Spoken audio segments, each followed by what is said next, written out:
Hello, and welcome to the Talking Brains podcast. I'm your host, Dr. Stephanie Sarkis.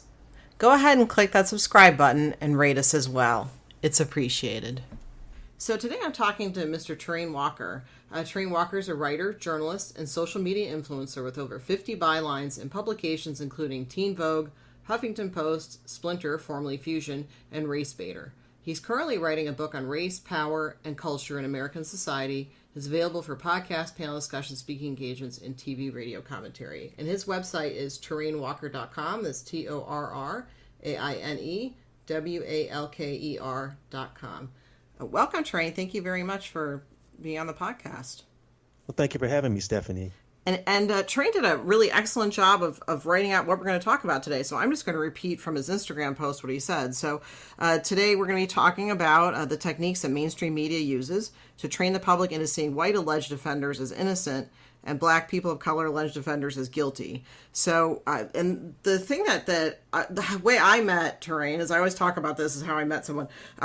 Terrain wrote a really good post about what the media does to make people look innocent or to make people be seen as perpetrators, so to speak.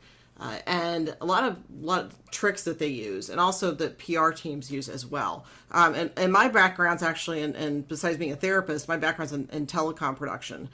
So I can speak to that we were taught some of these techniques too, how to make people look smaller, how to make them look bigger, lighting. And so we're going to talk about how it's very easy to fool people into seeing people as offenders or innocent based on how they manipulate. So we're going to talk a little bit about that, and especially this video. And I don't even want to use the kid's name, so we're using his name.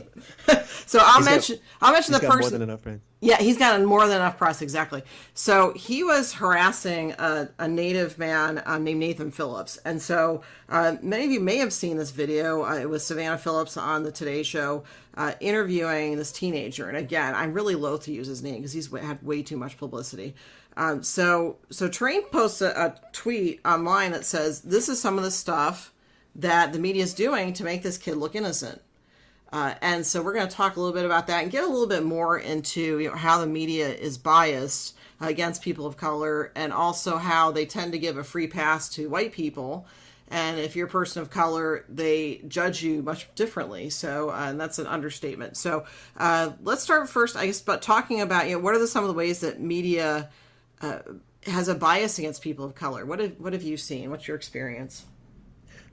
Well, to start talking about this, you have to go back to the history of it. Mm-hmm. A lot of what you're seeing in the present day comes from some of the propaganda that was pushed against people of color and black people in America right after the end of the Civil War. Mm-hmm. Up until the end of the Civil War, the general consensus about the portrayals of black people in this country were that they were docile, and that was something that was going into as far as slave owners believed that, mm-hmm. and people who were abolitionists believed that. They believed that the masses of black people in America were sort of like these docile, simple creatures that needed to be mm-hmm. cared for in the mindset of a slave owner, or they needed to be rescued in the mindset of a mm-hmm. abolitionist. Mm-hmm. After the Civil War, that image changed, and what you saw was this image of black people as being like unruly beasts, or being sort of like subhuman creatures that needed to be managed, or otherwise they would go on rampages and destroy the country. You saw that in a lot of early Klan literature, mm-hmm. and you saw that in a lot of what you saw at the end of Reconstruction, where you saw people kind of like perpetrating this sort of mentality and this sort of propaganda. And it could directly correlate it to what happened with a lot of the lynchings that went on up until the Jim Crow laws became in effect. So what you're seeing now is really just a continuation of that sort of belief, and a lot of local news and a lot of cable news perpetuates that in a different way, but it's the same message. So that's where that comes from. Now, as far as what that looks like in the present day, you see it in situations where, like, if you have a young black kid who's an offender, you automatically see his mugshot, or you see his pictures darken, or they see like really extreme close-ups of his face to kind of give you this impression that this is a menacing, hulking individual. Mm-hmm. And when there's a white offender, like, just say, take for example, like the Chris Watts incident where this guy in Oregon, I believe it was, that killed his wife and his kids. Right. You didn't see a mugshot of him, or you didn't see Right. any kind of pictures of him at all, except for him with his family. They looked like Hallmark cards. Mm-hmm. And that sort of thing has a definite effect on the mind of a jury. It has a Right. definite effect on the mind of the public. So that's just one example of how that goes along. Right. And also, you had posted too an article. I want to say it was from Syracuse or Stanford, saying that police brutality towards African American men increases based on how much media exposure there has been. That it changes basically cops' views of race and African American men and leads to more police brutality. And they actually have a study showing this now. So that's pretty powerful stuff. That media does have this kind of impact on us. And I think also back to, I think back to the O.J. Simpson cover of Time, where they admitted that they had darkened his skin on the cover. Yes, I And remember that. yeah, yeah. So this is, and that's fairly recent, but yeah, we're talking way back that this has been going on. So talk a little bit about with this teenager that harassed Nathan Phillips, and this interview with Savannah. And now I'm forgetting her name. See, I blocked all their names out. I'm so angry about it. It's Savannah Guthrie. Thank you, Guthrie. So tell me a little bit about what you noticed and what you tweeted about that, how they made him look. They made him look really tiny and cute, I would say. So tell me a little bit about, and let everybody else know, how did the media manipulate that, or what did his PR team know to do to make him look like he was a cute little innocent boy? Well, what they did was the same sort of thing that defense attorneys do in court. If you have someone who you're trying to make them appear innocent, what you're going to do is trying to make them look as non-threatening as possible. If you look at the original footage of the confrontation with Nathan Phillips and this kid, they're just about the same height. The kid's MAGA hat is right at the same level of Nathan Phillips's forehead. He has this smirk on his face. He looks like he's about 16 or 17. They look like they look almost like they're equal as far as like in physicality and the potential threat that they could do to each other.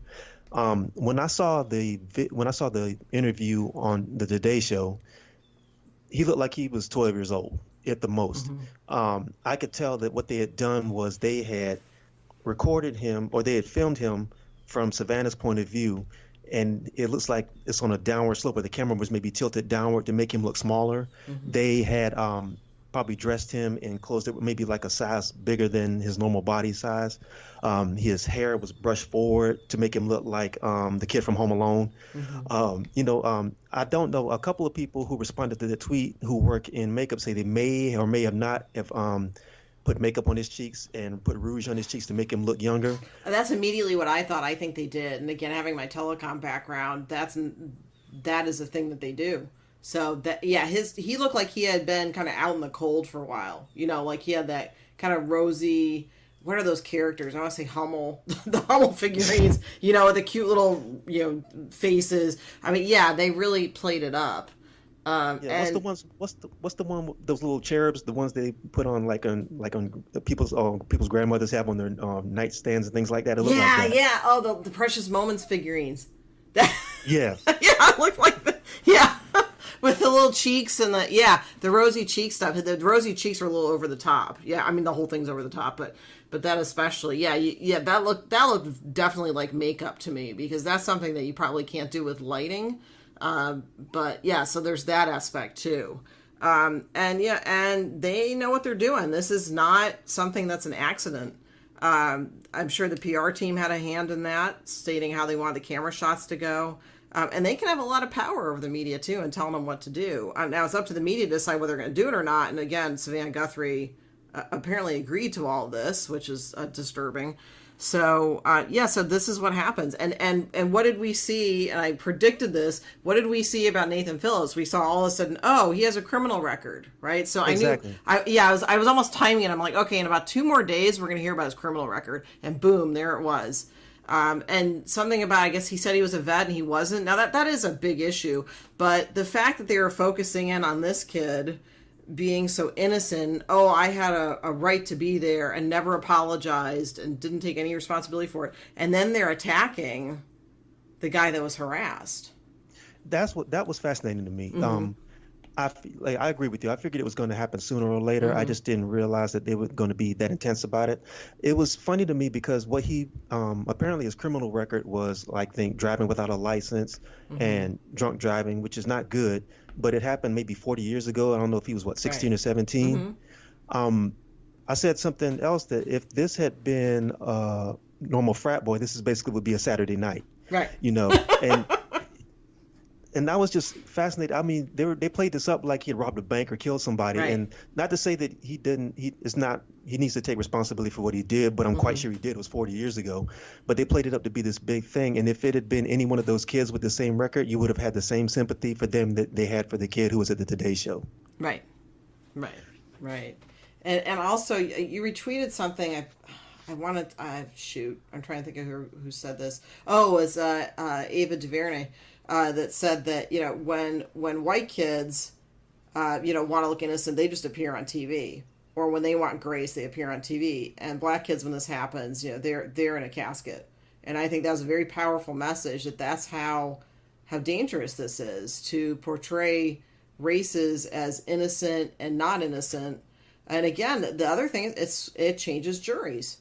And so we already got a system that's biased against people of color as far as jail and prison and verdicts, and courts are just biased that way, and they have been for a long time. But then you've got the media emphasizing that. Well, yeah, that is kind of what drew me into getting into journalism in the first place. Mm-hmm. I saw what happened, and I saw the coverage that was going on when Ferguson first happened. Mm-hmm. um, all you saw were basically, or the way it was portrayed, were these marauding bands of black kids who were lighting fires and throwing rocks at the police. But Mm-hmm. in talking to people who were on the ground there, who I'm still in contact with, what you got was told from the media was totally different than was what was going on. There was a Right. lot of aggression that was going on. You had heavily armed police moving into neighborhoods, abusing people, pointing Mm-hmm. guns at them, shooting rubber bullets, that sort of thing, tear gas, the whole nine.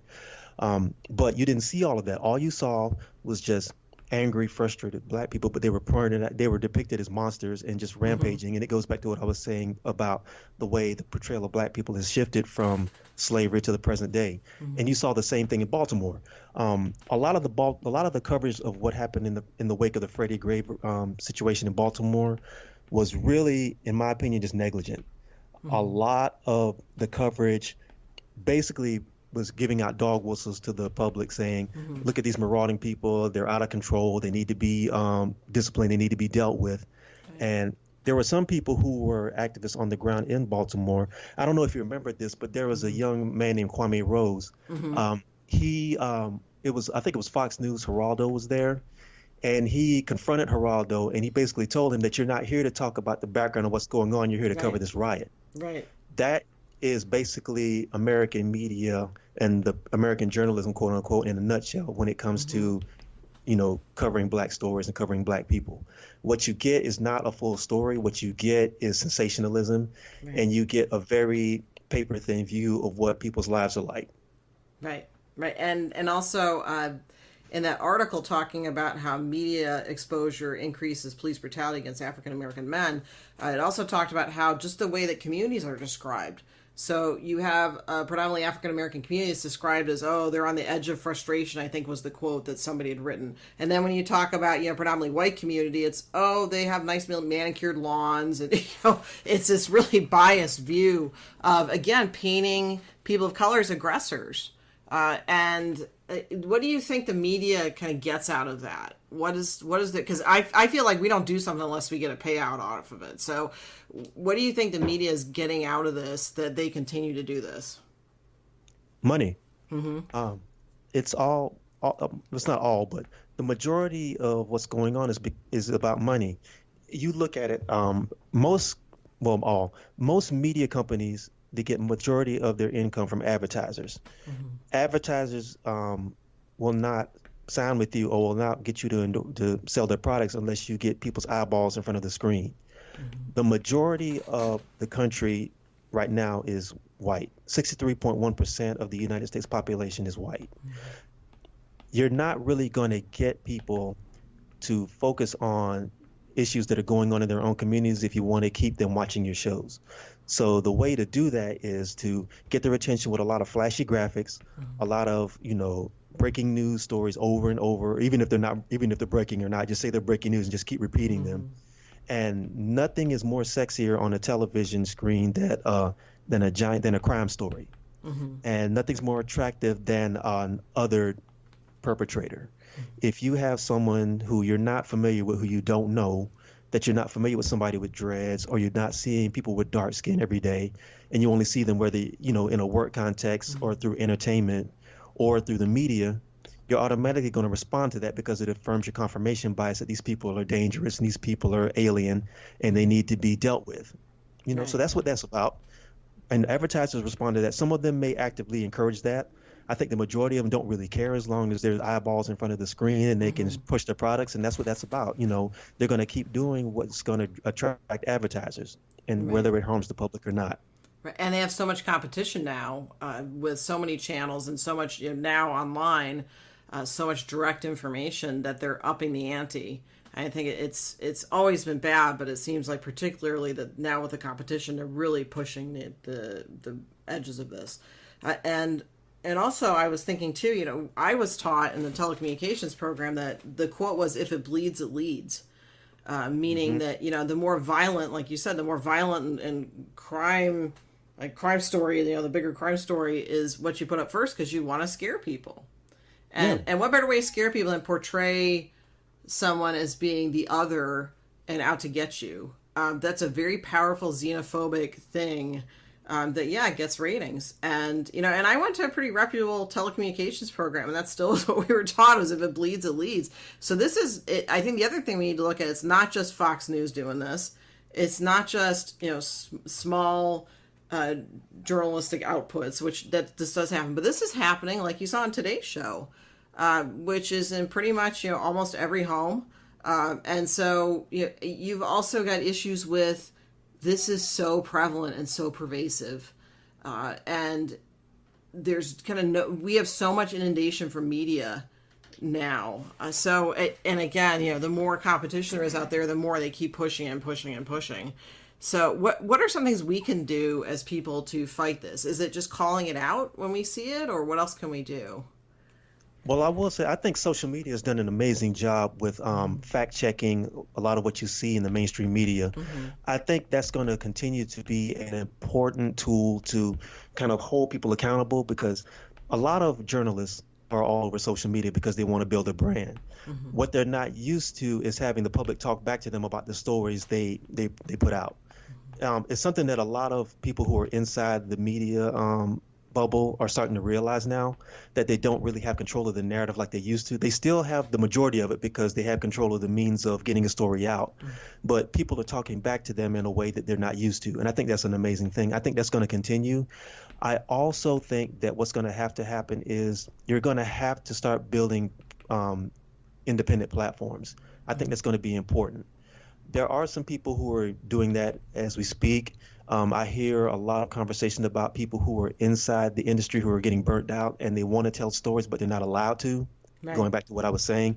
So I think what you're going to have is some sort of meeting where people who have been on the outside or been on the ground and been really interested in informing the public are going to have to meet people who are inside, who are frustrated and want to tell stories. They're going to have to come together, because I don't think one can't exist without the other. They can, but they're not going to really advance without that. And I think it speaks to another part of this, is that people think that the news is just only created by the people in the newsroom, when in fact you have stories that are sent in, you have PR people that set up stories, that a large percentage of the news is quote unquote planted.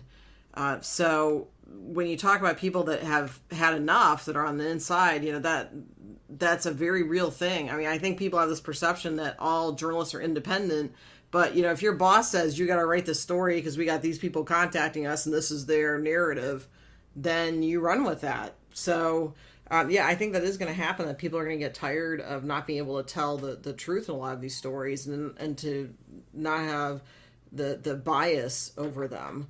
Go ahead.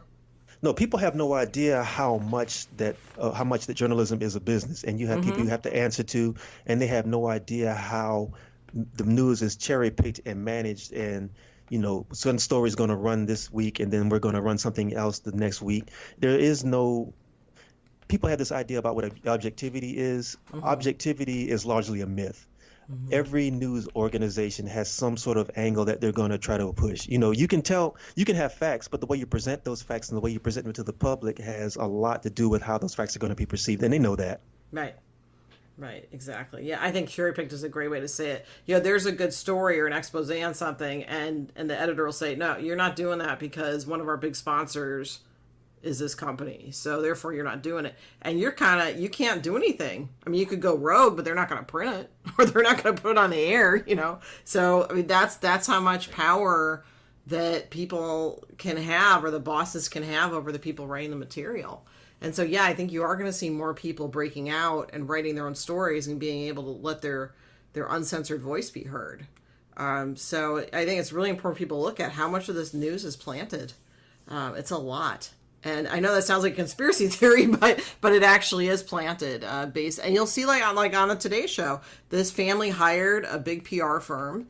The kid has been on several news shows. And then I think based on what people are sending to Today's Show and Savannah Guthrie on Twitter and also on other social media platforms, the Today Show did interview Nathan Phillips, but the interview was very different than the interview that they gave to this teenager. I saw it. The lighting was different. Yep.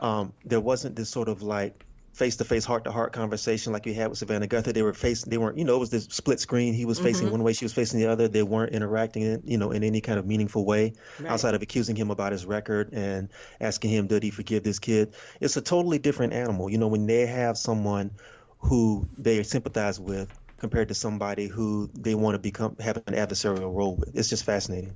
Right. And the attitude of the Today Show interview of Nathan Phillips was, well, the public wants us to do this, so we're going to do it, but we're not going to be happy about it. I mean, that was exactly. We're gonna make them not look good, just but we're gonna get them on camera, so we're good, and that's really offensive.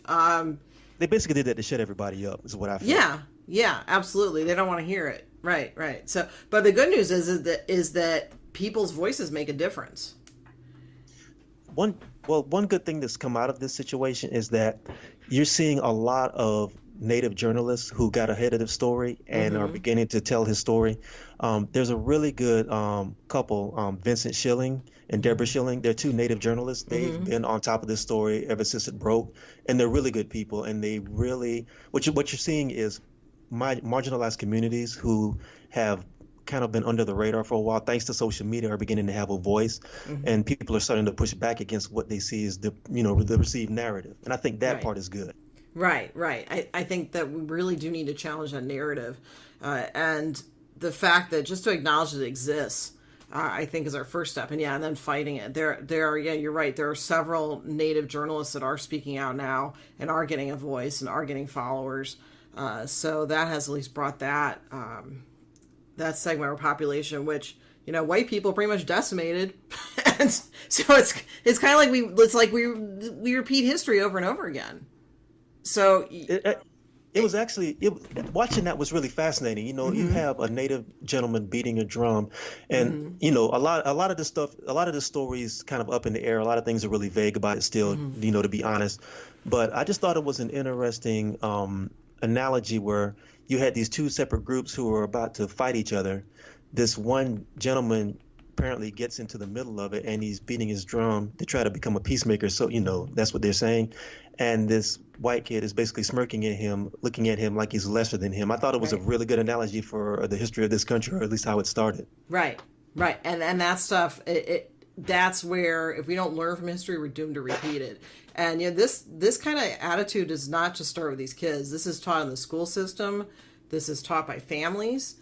The entitlement piece of this. So that's another important thing, is we need to look at the parents, and that this is a generational thing. This is not just these kids acting this way. This is a huge problem.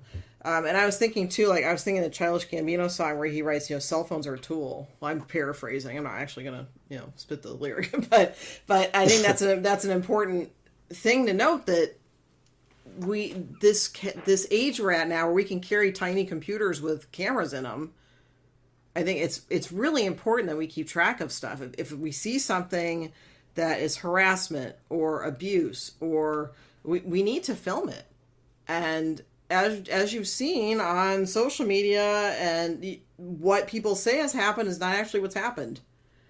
Especially, I think, when people that are white have had the narrative that, this person did this to me, but then the camera shows the exact opposite. So I think we really need to look at that. People need to protect themselves with their cell phone camera. That's one of the best things we can do. I think a cell phone is the best line of defense for people who are afraid of being harassed or being marginally or being attacked. I mean, look at just in the last 4 years, look at how many cases of police brutality where the first thing you get is the media repeating what the police union says. Right. And then you go back and you look at people who were bystanders or people who were victims, and you look at their footage and you look at what they've taken, and then it's a totally different story. Right. Right, absolutely. Yeah. So first we need to be as loud about this as possible, as vocal as possible, post on different social media platforms, use your cell phone, post that video, because you have the actual proof of this happening, and call it out. We really need to call it out as much as possible. So also, anything else that we can do as people, because I know people sometimes feel like, well, I'm only one person, I'm not sure what I can do. So what's something that maybe someone can do today to fight this bias? I think it's good to have a healthy skepticism of anything you see or anything you read that you're not in front of to look at. I know people are busy and people only have a finite amount of time to really sit back and pay attention to things that are going on in their outside world. But I think it's always a good idea to question everything. I know it sounds like a cliche, but I think it's true. You can't just let someone feed something to you and just believe that that's the truth or assume that they're being honest about what they're saying. You need to look into people's motivations for why they're telling you something, and you need to do a little bit of critical thinking on your own, I think. Right. And then my chapter on the media in my gaslighting book, I talk about how many bots there were on Facebook and how many on Twitter that were posting all sorts of propaganda, pitting people against each other. So we really need to look at, what's the source of this? Did this person just join Twitter? Are their posts just retweets of things? Are they really 100% something or 100% something else? Like there's no subtlety to it. Like they have all MAGA hats in the background of their profile. That's a tip off. And make sure you report those people. All you gotta do is hit report, and it's a fake account, and that's it. And Twitter usually sends you something back saying that, yeah, you're correct. And that's another thing that's important too. I'm a big booster of social media as far as getting a story out, but I think a lot of social media companies need to realize that they're in the business of media, whether they want to be or not. Right. Twitter is the news. Facebook is the news, for lack of a better term. They are trying to ride this line to saying, we're just a social media company, or, we don't have any bias one way or the other, when obviously, the truth has come out over congressional hearings that that's not the case. Right. I don't know if they need to be regulated, because I kind of like the idea of them being anyone kind of being freewheeling and being able to say whatever you want to say. But when you have a president who can basically dictate policy by tweeting out something and changing, the narrative of an administration or our foreign policy, I think it's time to start maybe looking at things that need to be regulated and procedures that need to be put in place to be sure that things don't get swayed one way or the other. And that's all. Right. Right. And there needs to be open dialogue. We also need people checking to make sure that things are being monitored.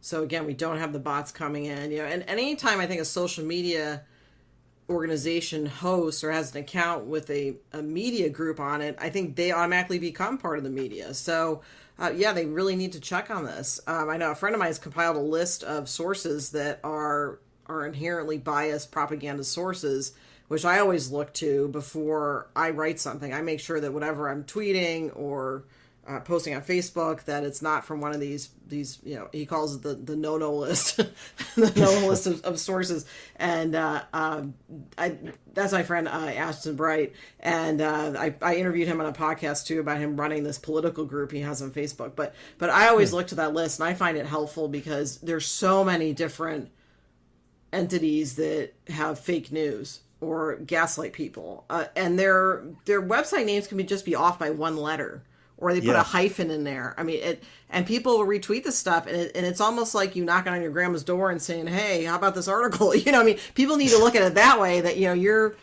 knocking on people's doors, giving them this information. So, do you stand behind this information? No, you're absolutely right. There are a lot of sites out there. All you need is the right code, and you can make your website look as legitimate as the New York Times or the Washington Post. And a lot of people have used that to kind of like push this fake news into the atmosphere. And you're right. Right. It does need to be monitored. Right. And I just want to let people know, if they're listening, if you've been fooled by these sites, like you just said, these are very well constructed sites, and you've got a whole Russian government putting together these sites. So I think we really need to look at that it's not necessarily that sometimes that people are just going to be fooled by these, and that's okay. But the important thing is for people to acknowledge that they've been fooled and then start taking steps to, rectify that. And that could be anything by posting something saying, "Hey, I thought this post was legit. It's not. Sorry about that. This is the actual story that's going on." I think that helps, because sometimes people just delete it, but they don't kind of rectify the situation. Well, there's journalists who work at legitimate sources that have been fooled by this stuff. And Oh, yeah. every now and then you'll see one that issues a retraction, but a lot of times they delete the tweet or they delete the post and they hope it goes away. Right. And that speaks to a lot. I think this speaks to people's ego. Everybody has one, and nobody wants to look stupid, Right. But I think if you're going to call yourself a journalist, you have a responsibility to the people who trust your voice to admit when something got you or you feel like it was wrong. It's okay. It's okay to admit you made a mistake. Nobody likes to do it, but when you have that much power and you're affecting, the opinions of other people, I think it's your responsibility to own up what you believe and what you don't. Right, and that shows who has integrity and who needs to work on their level of integrity too. If they apologize or not. I think that's a really important thing to do. Yeah, because you do hold, as a journalist, a high mantle that you are interpreting all this information for people. And I think people also don't realize still that once you put something online, it's there forever. That there's screenshots. So you got somebody denying they said something, and somebody posts a screenshot, and they don't see anything. I always find that shocking, that someone's confronted with their hand in the cookie jar, so to speak, and they're absolutely gone. They disappear. So, just do the right thing and just, own up that you got, played by somebody, write it up, because again, it's really easy to have that happen to you.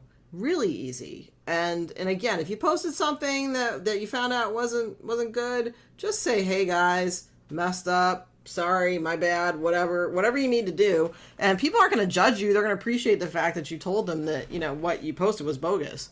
So, Yeah, I don't know what, well, I do know. It's like a lot of people have a lot of people are wrapped up in the idea that I'm a journalist. I work for this outlet and I can't be wrong. And that's what fact checking is for. You don't really you can't go into any situation as a human being, regardless of what your occupation is, and be perfect. You're going to make mistakes. Sometimes you're going to get information that may not be properly vetted and it goes out. But if you get in front of it, once you find out that it's false and you say, "Okay, this is false. I believe this. I apologize." That's it. But, people stand on their ego and it may end up making a situation worse. That's just human nature. And you go from being a small local paper to now you put out an international story, because now you post on social media. And I think we need to realize that too, that this stuff goes around the world in about 2 seconds now.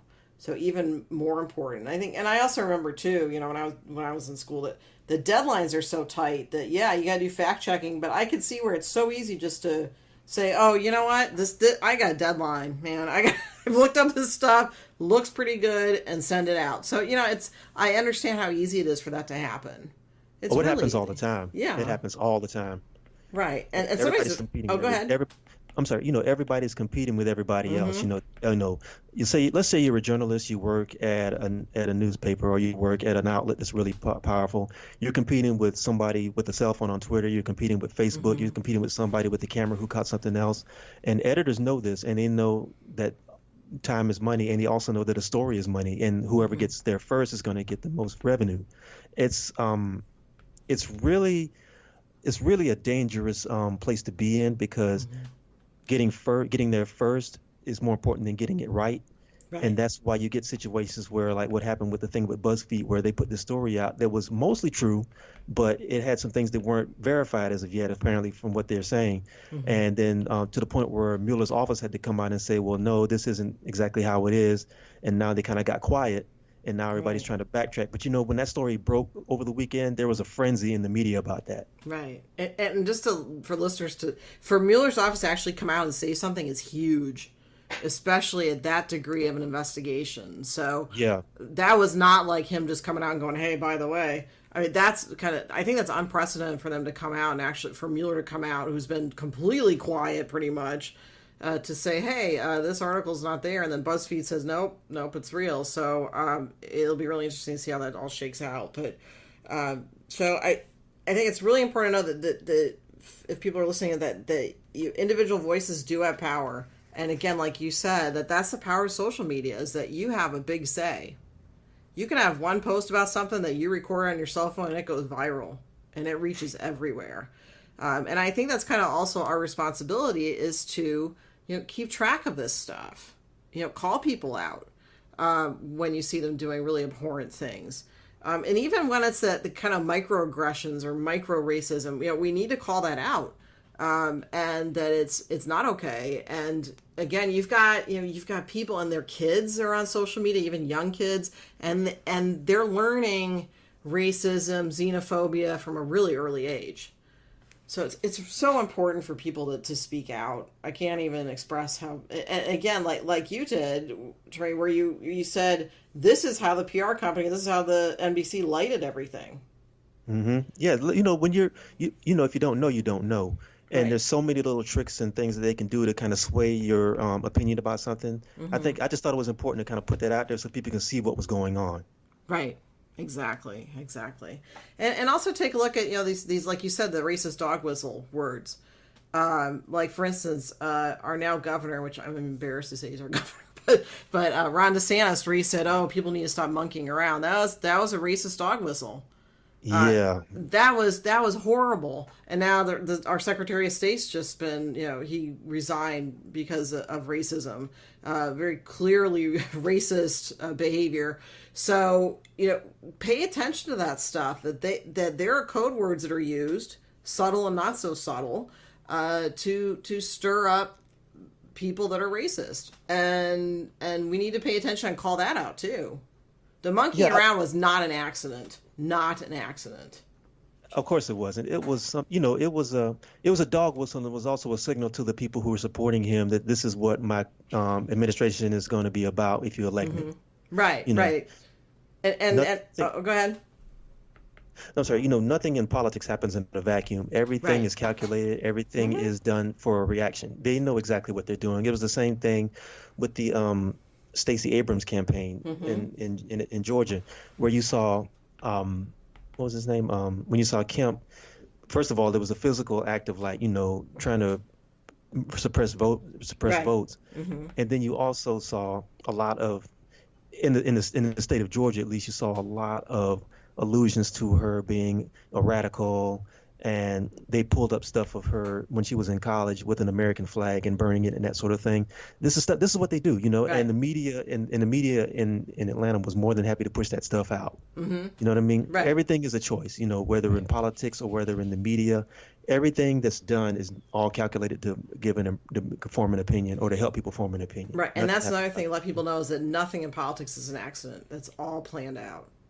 Clearly planned out. DeSantis probably talked it over with his aides. Probably talked it over with some other people, if that's the language she should use. Now, I don't know that for sure, but I know that politicians, again, like you said, they don't operate in a vacuum. They check this stuff out with people ahead of time. And also when the Secretary of State resigned, when he had this racist picture come out, DeSantis said, "Oh, well, that's unfortunate," or he said something like that. I'm like, no, that's not the right word to use. Not an unfortunate. It's like, I think somebody wrote like, "Well, stubbing your toe is unfortunate," like this. So but that also sends a signal to racist people that, oh, okay, so governor was still pretty cool with it. He's okay. Exactly. And again, we need to pay attention to that's how this narrative progresses. Yeah, you saw the same thing even with Steve King in Iowa when he gave that interview saying that what's wrong with being a white nationalist. I don't remember exactly what he Right. said. I think that's exactly what he said. Yeah. That's exactly what he said. Yeah. And then the GOP finally censored him and removed him from some committees. But I always had the feeling that they weren't really upset about what he said. They were upset with the fact that he said it. You know, he was too Right. loud. Right. Right, exactly. He was being called on it. Yeah. And Hmm. luckily, because people on social media got angry about it and pointed it out, and I think it was a few days before they censored him. It should have been immediately, but it was, I believe it was a couple days, a few days later that they did that. That may be wrong, but it felt like a long time. Well, So, normally what they do normally is they sit around and they wait a day or so to see what the reaction is going to be, and if nobody says anything, they'll let it ride. But if it gets loud, then they'll start taking action about it. That's how it works. right. That's a very important point. So, can you repeat that again just for people to know that this is not something that they just go out and do, that they wait for. Say that one more Oh, time.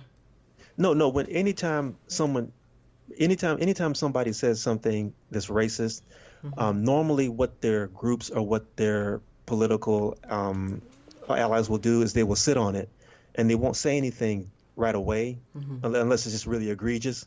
Now, if it's really egregious, they'll get in front of it and give you a prepared statement. But if it's something that can be interpreted in any kind of way, they'll sit back and wait and see how the public reacts to it. If it kind of goes away after a day, they usually won't say anything. But if it becomes a groundswell, then they'll get in front of it and they'll slap them on the wrist or whatever. Right, which means we need to take action. We need to call it out. We need to Hmm. organize. Call it for what it is. Yeah, and I think sometimes people don't want to use the word racist, but I think, racist is racist. So, I don't have any problem using the word racist. So I think that we need to call it what it is. And again, social media is a powerful tool, and people are listening. And never underestimate the power of your voice. And I think that if people just took the time and just send out a tweet saying this is wrong and this is why and here's counterproof of this, and I think that things things could get better. I mean, it's going to be a long haul, but I think the more that we speak out, the better off everyone is. So and I think the other good thing about this is you are having. I mean, there's the flip side of you have young kids being exposed to racism, but the flip side of that is that you have like the kids at Stoneman Douglas who are becoming very politically active. Yes, yes. So that's the other side of it too, is that social media is influencing younger people into becoming journalists and into becoming more critical of their surroundings. And I know it makes it sound like I think that journalists or politicians are all terrible, but they do calculate this stuff. I mean, you see this with Trump all the time. Well, Trump does a lot of stupid things that are off the cuff too. So, but a lot of stuff is planned. So and I know probably some people are listening and probably going, "What?" And I'm like, "Yep, this is life. This is how things work." Well, So yeah. when you're in it, you don't think about it, but you Hmm. when you get out into the wider world, you see that a lot of people accept this stuff at face value, and you don't Right. realize that there's a whole process that goes on in the background that's getting Yep. you what you're seeing. And I think it's Right. just important that people are become aware of that. It was bound to happen because social media and Hmm. technology is becoming so prevalent that a lot of the mystery behind a lot of the stuff is going away. But there's still a Right. lot of it, and I think a lot of it is around like the news and the media and how it's processed and how it's served to the public. So I think it's important that people become aware of this, and you pull the curtain, you know, you pull that curtain to have Hmm. people take a look at it. And if people are questioning, ask. There's nothing wrong with asking somebody, "Hey, I saw this, and I'm wondering if this is normal or what's going on with this." And I think that's also look to your community leaders and ask them questions. No, that's what What? they're there for. Yeah, yeah. What can I do about this? I saw this. I'm not really sure. What can I do about it? And yeah, that's what they're there for. Absolutely, absolutely. And if you find that your elected politician isn't listening to you, then you always have the right to vote. And we could also talk about voter suppression, which which is a whole nother. That's like a whole nother podcast. But I know particularly in Florida we encounter voter suppression, which is shutting down polls. People were saying that when they were entering, I think was that in Georgia or I think also in Florida, when people were entering their votes, that the system was recording another vote before it switched on to the next screen. I know here in Georgia and in Atlanta, there Mm-hmm. was a situation where there were people going to vote and they were closing the polls early, especially like in Mm-hmm. South Georgia, Yep. because South Georgia is heavily African Mm-hmm. American, and there was a court case to open the polls because I think Kemp and his office were trying to shut them down or close Yep. them all together, and they Mm-hmm. had to force them open. So there's a lot of that going on in here. Right. And one of the things you can do with voter suppression is, post the numbers for different organizations. I think ACLU was one of the people that were there 24 hours to make sure that they had people contact when they would send out a representative. Or Southern Poverty Law Center sent out people. Yes. So I think it's really important, again, use social media, that if you see voter suppression going on, if there's ever a block around a polling station, voter suppression's going on.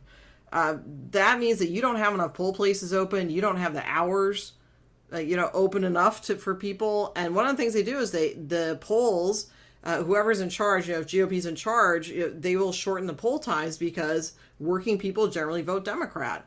So we need to look at that too. So, I mean, we could go on and on. But again, that's one of the things that you can do on social media is point out that voter suppression. And it can be subtle too. I mean, I went to go vote and I was told that I was not on the voting rolls when I had my voting card with me. So always bring your voting card with you. Always bring your license with you or any other form of ID. And they were going to make me wait a half hour to get an election supervisor to see if I could vote. And I knew my rights. So I stood there and I said, you can go ahead and go get that person. I will wait here. And they were kind of surprised, because you pushed me and I'm not nice Stephanie anymore. So. Well, I will say in Atlanta, in the city of Atlanta at least, they did a really good job with getting people processed through to go vote. Most of that's because Stacey was a candidate. That was sort of like Obama. She energized people, and people wanted to come out and vote. Right. And there was a turnout that I don't think what was it? I think they said the turnout for early voting for the Georgia election was like either the largest they ever had, or the largest they had maybe in a couple of decades. Wow. Okay. But the thing about it is because Atlanta is basically the hub of the Southeast region, and it's also a heavily African American city. And it's also very industrialized, and the technology is pretty strong here. They were able to get poll workers, and they were able to get people in the city through the process pretty easily. The trouble came is when you got outside of the city. It's like I like to tell people, you have Atlanta, and then you have Georgia. And those are two. So true. There are two totally different animals. You have the city of Atlanta with the culture and everything, and then you got the rest of it, and God help you. Not always. It's just the truth. Right. And that's where a lot of the voter suppression was going on because, again, it was away from the media. Valdosta, South Georgia, little small towns like that. There's not going to be a huge media presence. You know what I mean? Right. So they can get away with a lot more. Right. And go ahead. Which is when the media is supposed to do its job, and when the story breaks, you're supposed to go down there and investigate it. It happened in some cases with individual reporters, but by and large, the media in the state did not really follow that much. Right, and you'd think they would know that was coming, being a Georgia, media outlet, but it's holding people accountable. Hold people accountable. You can say the same for Florida too. We have South Florida, and then we have Tampa and Orlando and Jacksonville, but the rest of it's Florida. same kind of thing. So in smaller areas, this stuff happens because you got supervisor elections that's it has 1,000 people in the county, and they need to be held to it because a vote's a vote. I can't even say that enough, that your vote counts. It's a vote. I mean, as you saw in the Florida elections, we had a recount for both the governor and the Senate, and that's the closest that vote's ever gotten. How close was that? Do you remember what the actual numbers were? I want to say with Gillum, it was, and I'll get to that too, how they aligned against Gillum, but with Gillum, I believe it was, did we get down to 20,000? I remember that number. I think that's about right. It's about 20 or 25. And in Senate, so that was Bill Nelson, who's an astronaut, by the way, and also had been in Senate for how many terms? 3 terms, voting or running against Scott, who that's again a whole other podcast of his evilness. But that was, I want to say, that was a little bit more. I think that was 40 to 50. But, you got questions of were all the votes counted? Were they counted correctly? We still haven't figured out how to do a voting system that is, uniform across the state. Well, Florida is its own special animal. Oh, there's yeah. a whole history with that. And I was reading on your blog that you're originally from Jacksonville. I am, yeah. I was born in Baptist Hospital, grew up on the west side, yeah. And my dad lives near Baptist Hospital. So look at that. Look at that connection. Yeah, I go down to see family every couple months or Okay, so. okay. I got family in Springfield, so yep. So we're right by there. So I think that's Baptist. I think UF's taken over everything, but I think No, it that's is. no, that's University Hospital. It's got Oh, all that. oh, okay. So not Baptist. Okay, Jacksonville's a big Baptist is city. across the street. My dad's gonna be like, you know this. So, but so going back to my little tangent about Jacksonville, but so most important things are hold people accountable, post about what you're seeing, use your cell phone to record this stuff, and what else would you like to leave people with, just so they can kind of arm themselves with knowledge when they see this kind of bias.